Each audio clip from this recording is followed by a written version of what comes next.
కేసీఆర్ గారి ముందు కూర్చొని ఈ పాట వారే రిలీజ్ చేశారు. నీ వయసు ఎంత అని ఏ అడిగారు. కేసీఆర్ గారు ఇంతకి ఇప్పుడు కేశవచంద్ర రమావత లేకపోతే మన పెద్ద సార్ పెద్ద సార్ కేసీఆర్ ఆయన పిలిపించుకున్నారు. ఈ పాట వెళ్తూ వెళ్తూ విన్నారంట, ఎవరో వింటుంటే ఏంది అది దూరం ఆయన బస్సులో ఎవరికో ఇచ్చి ఆయన వెళ్ళేటప్పుడు కొంచెం నా పాట ప్లే చేయండి అని చెప్తే ఆయన వెళ్తున్న టైంలో నా పాట ప్లే చేశారు. విని బ్రహ్మాండంగా ఉంది. ఎవరు అంటే సార్ ఇట్లా మీ పేరు మీద సినిమా చేస్తున్నారు సార్ కుర్రోడు, పిలిపియండి అంటే నంది హిల్స్కి వెళ్ళా ఇమీడియట్గా.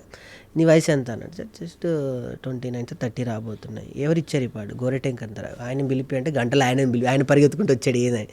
ఇని ఈ పాటని ఇలా కాదు ఇంకో రకంగా మనం కొన్ని మార్పులు చేర్పులతో చేద్దామని ఆయనే పెన్ను పేపర్ పెట్టుకొని చక్కగా ఆ పాటను మొత్తం మళ్ళీ దాన్ని రీకనెక్ట్ చేసి నాకు ఆయనతో ఒక 6 గంటలు 7 గంటలు కూర్చునే అవకాశం అదృష్టం నా వయసుకి. అంత గొప్ప దేశపతి శ్రీనివాసరావు గారు, దాని తర్వాత పక్కన పెడితే గోరెటెంక్ కన్నా, ఇటు పక్కన పెడితే సంతోష్ కుమార్ అందరు ఉన్నారు. అందులో మీ స్థానంలో కేసీఆర్ గారు. దీన్ని అట్లా కాదా, దీన్ని ఇంకా ఇంకొంచెం కవి యోగి, ఇంకొంచెం యోగి, ఇంకెవరు ఉన్నారు, ఇంకా చాలామంది కవులు ఉన్నారు, పేరు చెప్పండి, ఆమె ఉండాలి, ఆమె పేరు రాయండి, ఆమె ఉండాలి అని చెప్పి అందరు కవులు కళాకారులు ఎవరూ మిస్ చేయలేదు ఇందులో. పెద్ద విశేషం ఏంటంటే చూడండి మీ ప్రాజెక్ట్ ఎలా అవుతుందంటే గత 20 నిమిషాలు మాట్లాడడమే అసలు ఒక దిగ్గజం వెళ్ళిపోతే ఇప్పుడు మొన్న సింగం సినిమా చూస్తే లాస్ట్లో అక్షయ్ కుమార్ వచ్చినట్టుంది ఇప్పుడు కేసీఆర్ గారు రావడం. అంతే అంటే అర్థమైందా మీకు? ఎవరు ఎక్స్పెక్ట్ చేయకుండా కేసీఆర్ గారు నిజంగానే సీన్లోకి ఉండడం ఎవరికి తెలియదు కదా ఈ విషయం. అద్భుతం. నేను ఇక్కడే ఎక్కడో ఏదో చెప్పాను, వెంటనే కేసీఆర్ గారి వీడియో చాలా వైరల్ అయింది. అప్పుడు ఆయన పాట విని తెలంగాణ ఆవిర్భావ దినోత్సవం రోజే ఆయన రిలీజ్ చేశారు ఆ సాంగ్. నేనే చేస్తానని చెప్పి చేశారు. అది చాలా గొప్ప గొప్ప గొప్ప సందర్భం ఇది యాక్చువల్లీ.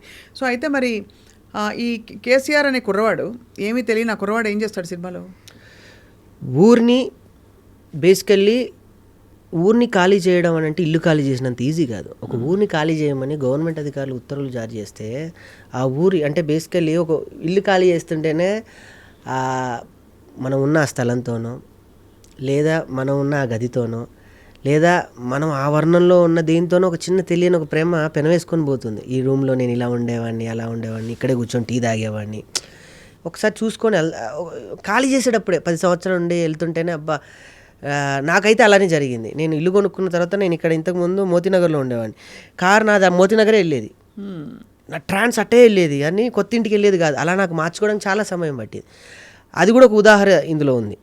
సో వచ్చి ఊరు ఖాళీ చేయడం అంటే ఇల్లు ఖాళీ చేసినంత ఈజీగా స్వామి. ఊరు పోతుందంటే ఊపిరిపోయినంత పని అయిపోతుంది. మా తాతలు మా ముత్తాతలు అందరూ కూడా ఈ మట్టిలోనే కలిశారు, రేపు మేము కూడా ఈ మట్టిలోనే కలవాలి. మట్టి అంటే అమ్మ కాదు, అమ్మల్ని పుట్టించిన అమ్మ ఈ మట్టి తల్లి. మట్టిని ఎలా వెళ్తాం సారు, మమ్మల్ని వదిలేయండి సారు, లేదా దీని మీద నుంచి అదునా అభివృద్ధి ఏం అభివృద్ధి సారు, మట్టి తల్లిని తొక్కి చేసే అభివృద్ధి మాకెందుకు సారు అని ఆ ఊరు పడే బాధ నుంచి పుట్టిన కుర్రోడు. వాడికి ఏం తెలియట్లే, అందరూ మాట్లాడుకుంటున్నాడు, కానీ ఈ కుర్రోడే రేపు ఏదో చేయబోతున్నాడు అన్న విషయం వీళ్ళకి తెలియదు. అలా ఏదో చేస్తాడు సినిమాలో, ఒక అద్భుతం చేస్తాడు. అదే కేసీఆర్ అంటే మామూలుగా ఉండకూడదు, హీరోయిక్గా ఉండాలి. అంతే. సంగీతం ఎవరు వహించారు దీనికి? చరణ్ అర్జున్ గారు అండి. చరణ్ అర్జున్ గారు ఇంతకుముందు విమానం సినిమాతో బ్యాక్గ్రౌండ్ స్కోప్ అద్భుతంగా ఇచ్చాడు. విమానంలో అన్ని పాటలు అద్భుతంగా తనే ఇచ్చాడు. ఇంతకుముందు స్టైల్లో రా రా రా రా రమ్మంటున్న రణరంగంలో ఆ పాటలు కానీ, ఇదేమిటమ్మా మాయా మాయా చరణ్ అర్జున్ గారు. ఇప్పుడు ఆయనదే ట్రెండ్ నడుస్తుంది. ఆయన నాకు ఎట్లా కనెక్ట్ అంటే ఏ పల్లె పిల్లోడు అనే పాట కేసీఆర్ గారిది ఆయనే చేశారు. ఆయన అన్ని తత్వాలతో కూడిన పాటలు చేస్తూ ఉంటాడు చరణ్ అర్జున్ గారు. ఆయన్ని పట్టుకొని నాకు చేసి పెట్టాలి అంటే బ్యూటిఫుల్ సాంగ్స్ 4 ఇచ్చారు. ఫస్ట్ సాంగ్ వచ్చి యాడీ యాడీ, మీకు ముందు లంబాడీ భాష మీద ఉండేది, కాశీలో శ్యామ్ గారు రాశారు. మా సొంత అన్న, మా ఊరే వరంగల్. ఆయన ఇప్పుడు ఎవరికి దొరకట్లేదు, పెద్ద పెద్ద వాళ్ళు కథ చెప్పి పాట రాయించుకుందాం అంటే చాలా బిజీ షెడ్యూల్. అలాంటిది నాకు అద్భుతమైన లంబాడీలో ఉన్న నాణ్యాలు ఈ మెల్లో ఉంటాయి. అవును, ఆ నాణాల దగ్గర నుంచి కూడా ఏ పదాన్ని వదిలిపెట్టకుండా అంత అద్భుతంగా పాట రాసిచ్చారు. 2 లైన్లు పాడండి మాకోసం లంబాడీ భాషలో.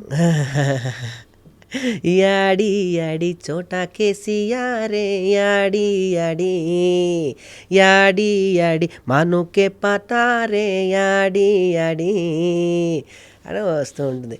రామ్ మిరియాల గారు వెళ్ళి అడగగానే, ఆయన పెద్ద కళాకారులు, వెళ్ళి అన్నారు చిన్న సినిమా ఆయన పాడారు.